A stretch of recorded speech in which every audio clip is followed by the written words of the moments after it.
Laís. Ah, hello, Hello, Claudio. Claudio. There he is. And then, oh, oops. What? We got too excited here. Sorry, I'm Hello. late. I'm home, that's why. Thank you. We're in the office, guys. We're not in a lockdown. But you're not either. Sorry? You're in a lockdown? No. No, right? No. W. Oh, okay. That's good. Okay, guys. So Claudio Yeah. from Seven Migration. Claudio, if you want to introduce yourself, I think everyone already know you. You've been doing these lives since the end of last year. So we are gonna have some more sessions throughout this month and next month. So we'll be seeing Claudio, myself, even Mitch more. Yeah, okay. For those who don't know me, my name is Claudio. I'm a senior migration agent and director at Seven Migration. We share the office with IP Adelaide. So for everyone who visits the office in Adelaide, for IP, we will also be visiting Seven.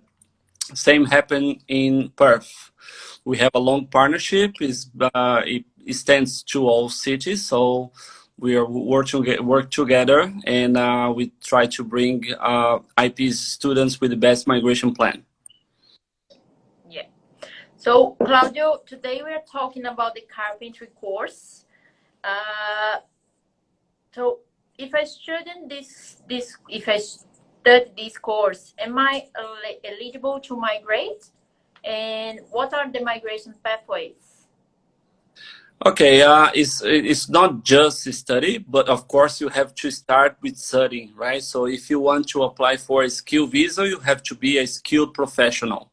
And to become a skilled professional, immigration usually wants you to be qualified and experienced. So the qualification is just the first step, but it will something that will take you on a pathway to perhaps applying to PR through the permanent visa after a while. The great thing about carpentry, as it is with other trades occupations, is that it allows students to apply for the graduate visa. And during the graduate visa, they have 18 months. They have to do 1 year work experience. Then they can perhaps go and apply for a stay nomination. Usually, especially in South Australia, where the stay nomination program is usually very broad and it includes many occupations. Not in this moment, obviously, because of the pandemic, but it is usually very broad and inclusive and includes many occupations. Carpentry is definitely an occupation that is very likely to be in the list. It was, and until the pandemic started, and it will probably return once this all gets behind us. Hopefully soon. Hopefully. And how good should be my English if I want to migrate through as a carpenter? Yeah, that's another good thing about carpentry. The state will not usually require a very high point score and not a very high English score. So for most people, competent English, which is 6 on IELTS or 50 on PTE, will suffice. But of course, we have to take into consideration other factors such as the points test, the applicant's age. If they are over 40, it's more likely they will need a higher English score. But even if for people who have a lower point score, if they don't reach a very high English score, they can still have other ways to gather points and maybe apply for the 491, for example, which gives the same 10 extra points comparing to the 190. And if the person doesn't want to reach 7, but is okay at applying with 6 for the 491 instead of the 190, it's fine. It will depend on a person on a case-by-case basis.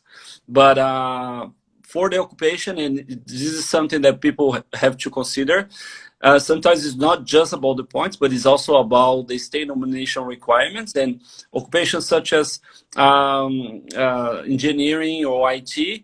They state, despite your points test, usually the state will require a higher score because it is expected from an engineer or an IT professional. But for carpentry, because it's more hands-on, they don't care much about your English. Of course, you have to reach the minimum point score and the minimum required for the skill visa. But for most people, 6 on IELTS will be sufficient. Okay. And how do I know if I meet all the requirements for a skilled visa? For a skill visa, we first always have to think about how the person will meet the skills assessment eligibility, how they will have a skills assessment approved for that occupation. And for carpentry, it involves a 2-year course, certificate 3 in carpentry, plus 1 year experience after their qualification as a carpenter. And if you have the skills assessment, it's a great a step towards your PR. We also have to consider your point score to see if you have the minimum point score for either the 190 or the 491. And another thing, we have to check what are the requirements that the state has when you meet those requirements. So I always say to my clients that for people who are still planning to start on a carpentry course now, don't worry about the list that is going to be released soon. Don't worry about the list that will come in July this year or next year or the other year. They'll have to worry about the list of 2023. So it's far away. So just, go study the course, get your experience, and then we'll talk about state nomination requirements. First thing is to get a positive skills assessment. And to do so, you need a course plus experience. Okay. Can I ask you a thing, Claudio? Our course gives each student 480 hours vocational placement. Is this enough for them? That's enough. The job ready program, the people, your students will have to qualify for a skills assessment as a carpenter with TRA will involve 4 steps. The first step being the conclusion of the course, and a course involving at least 360 hours of work placement. So 480 is more than sufficient. Beautiful. Good. And how much do I need to save for a PR process? First, you have to talk to Mitch, see if what the course is going to cost. Well, it's a long process. There are many steps people will have to take. Each one of them has its own cost, especially depending on the person's situation, right? The circumstances of the person. If, for example, it's a single applicant, everything will be cheaper. The visa application will be cheaper. This health insurance will be cheaper. So we have to assess that. So what I can say is after you finish your studies, we are now with a promotion for the graduate visa with the skills assessment stage 1 for TIA. So people can send an email to us. We can send a quote, promotional quote for them, especially for IP students who have a 25% discount on top of that. So it's a big deal. So when you short course, we're going to be applying your graduate visa promotional price. A single applicant should not spend more than 3,500 for the whole 485 application. They will still have to do all the 3 steps, 3 stages of the graduate visa, the job ready program. The most expensive step is the practical assessment, is $2,000. So that, and if the person is single, when they are going to apply for state nomination and application, it should come something around $8,000, $7,000, $8,000. So altogether, people will have to be prepared to spend 12 to 13,000 plus whatever they will spend with the education agency. Okay. We have a question here. Can I apply for my citizenship test after 1 year in a visa 190? Yes. So after 1 year, as long as you have been in Australia for 4 years, then 1 year after the 190 granted, you can apply for citizenship. Okay. For those who be granted with 190 visa, need to stay on the regional for more 2 years? The 190 is not a regional visa; it's a state-owned visa, right? So you don't have to be on regional. You have to be on the state you have been nominated. So if you have been nominated for the 190 in South Australia, yes, because South Australia is regional, you have to be in South Australia, which it is a regional area, but you can be nominated for the 190 in Victoria, for example. And if that's the case, you can live anywhere in Victoria, including Melbourne. The same with New South Wales and Sydney. 190 also works for Sydney for people who have been nominated by New South Wales. But if the question is directed to an applicant for the 190 in South Australia, they will have to stay in Adelaide for 2 years at least, and South Australia. Australia. Yeah. Where is this South Australia list? The most The popular most question popular. since July 2020. We've been all waiting for it. It was my fault actually, because last week I did Thank you. a live with and I said no, next week the list will from South Australia will come for sure. I'm very confident, but I don't know, something. Still waiting for that. Yeah. We have to understand that the state came back to work on Monday, so they will probably still finalizing things for the list.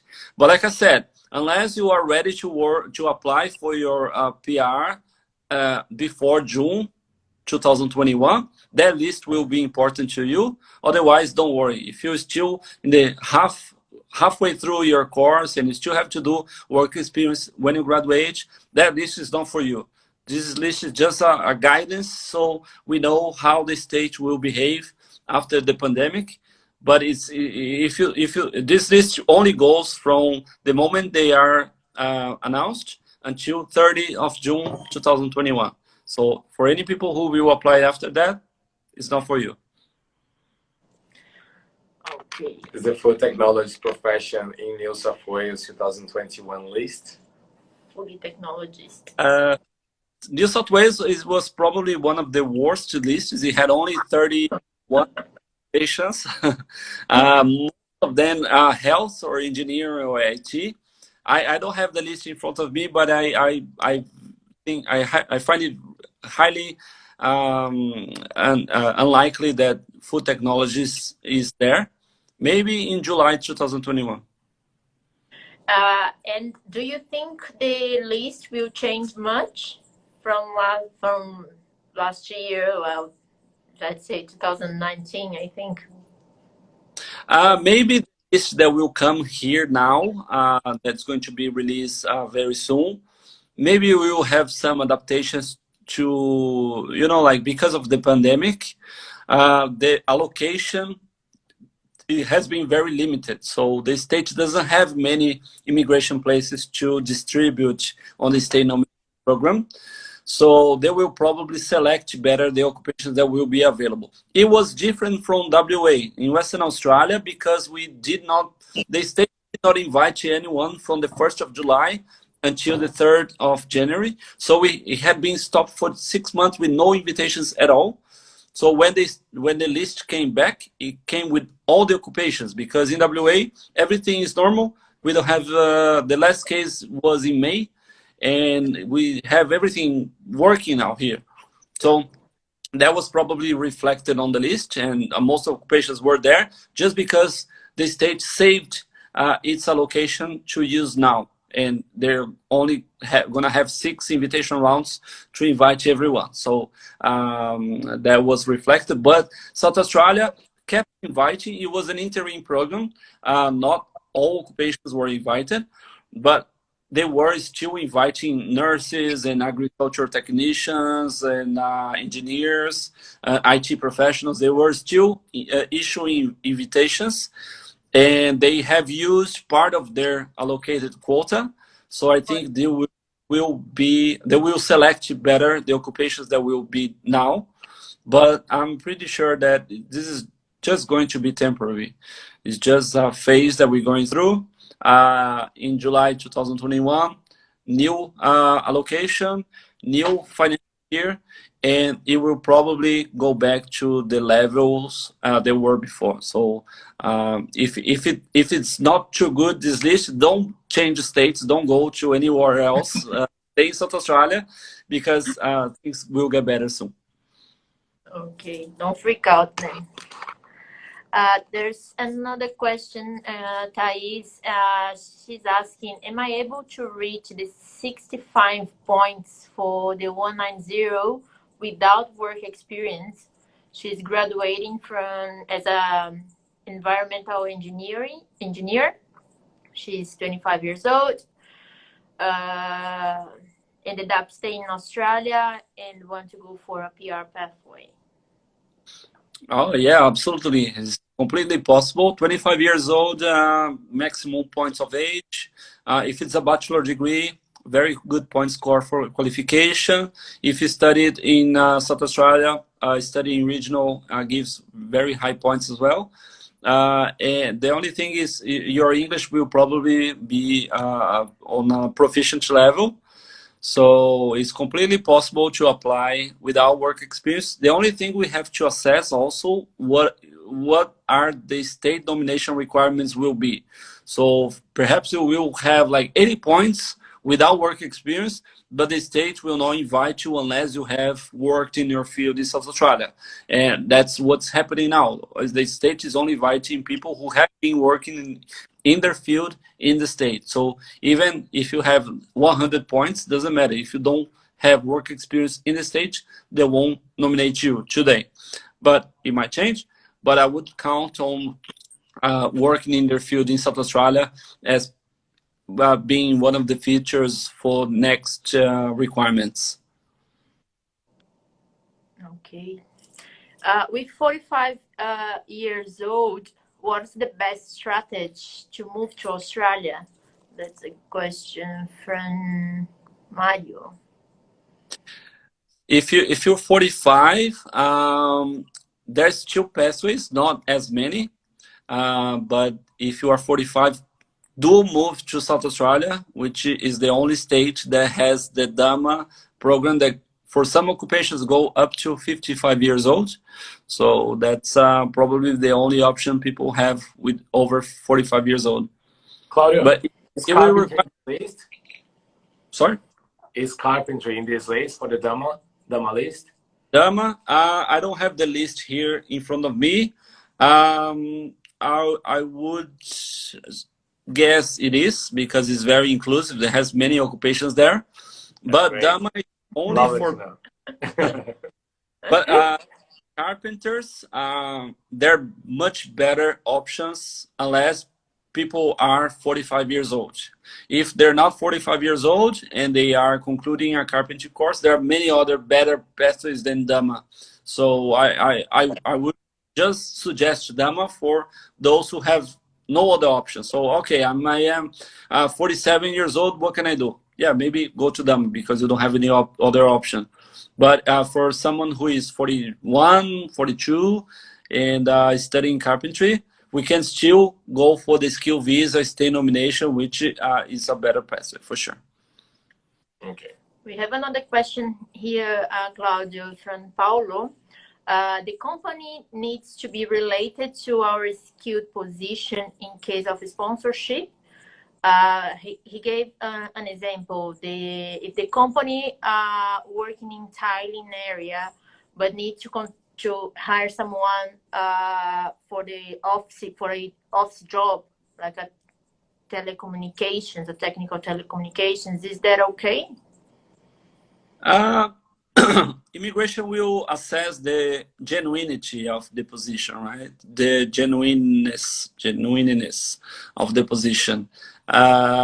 it cannot look weird, right? So, for example, if it's a restaurant nominated a carpenter, what's the sense of that? Why a restaurant would need a carpenter? But if it's a tiling company nominating a carpenter, as long as they can explain to immigration why that particular company needs a carpenter, and they can make a business case to prove that that position is needed, that it can work out. But I wouldn't risk, for example, I wouldn't risk a carpenter working anywhere else other than something related to construction, because it will not go. Immigration will know that it's not genuine, and it's very likely, it is possible they will refuse the application. And if they refuse, so you wasted lots of money, time, and probably putting your migration plan in bad shape. Yeah. One more question. After finish a degree here for migration purposes, do we have to do an English test? For any skill visa, you will need to do an English test, and for the graduate visa as well.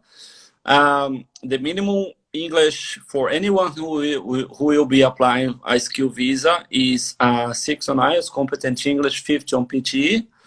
But it might be the case that we will need a higher English score depending on the points test score or the occupation's requirements. Usually for Carpenter, like I said, competent English is sufficient, but depending on the person's age, qualification, relationship, it might be the case that we will need a higher English score. Okay.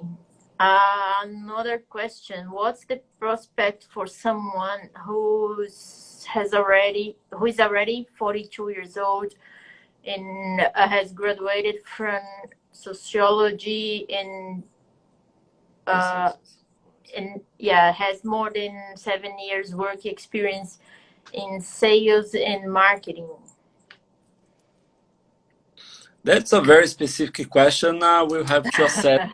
Schedule an appointment with Claudia. Book an appointment, and then we will assess. I'll have to check the resume, see where the person studied, how was the experience, what's the level of English. It will depend on many factors, and it's a bit off the subject of a carpenter course and everything. So I would recommend this person to book an appointment, and we can talk about their specific situation. Okay. About the other question, without work experience, it's not possible to get a positive skills assessment. It's a pre-required, which is pre-required for the skilled visa. So depending on it depends on the situation. Carpenter, specifically, you will need 1 year work experience after you finish the certificate 3 for sure. That's no other way. And it's the same for any other trade occupations. But there are some occupations that don't, depending on the skills assessment authority. Some skills assessment authority don't require people to have experience. But even though the skills assessment authority may not require, the state may require, or we may need a 4-point score. So I always say, don't start a course or don't start a career thinking that you will be able to apply without working in their field. It's very unlikely, given the moment that we need English for experience for skills assessment points, stage, and everything. So you always have to choose a pathway that you think that you will be able to find a job in Australia, because sooner or later, or one way or another, someone will ask you work experience, either the skills assessment authority, or the state, or even me on a point score. I can say, look, you have to work to gain more points. But the state, especially South Australia, today, only people who have been working for 3 months in their field in South Australia are eligible to apply. So consider that you will have to apply, and if it's a carpenter course, for sure. 12 months at least. Okay. So guys, we only have 4 minutes now before Instagram shuts out us. I would like to thank you, Mitch, for joining us and explaining all about the course structure and everything. Thank you, Claudio, as well, for being with us this afternoon. Guys, we are gonna have some more upcoming lives. So next week we are gonna talk about cookery courses again. All the lives are on our IGTV. So it's like a whole sessions with different professions. And then in the following week, we are gonna have, after next week, the following week, we are gonna have meet again for the automotive course. I'll be back, guys. So thank you, Claudio. Thank you. Thanks, Claudia. Thanks for having me. Thanks for all the information, for the career outcomes, and all the details and everything. Thanks for your time. And thanks for having me, Fernanda. Thanks for opening the space for us to promote the college and the course. Always a pleasure to be here. Thank you, guys. Thank you. Thanks, guys. See you next time. Bye. Yeah. Bye.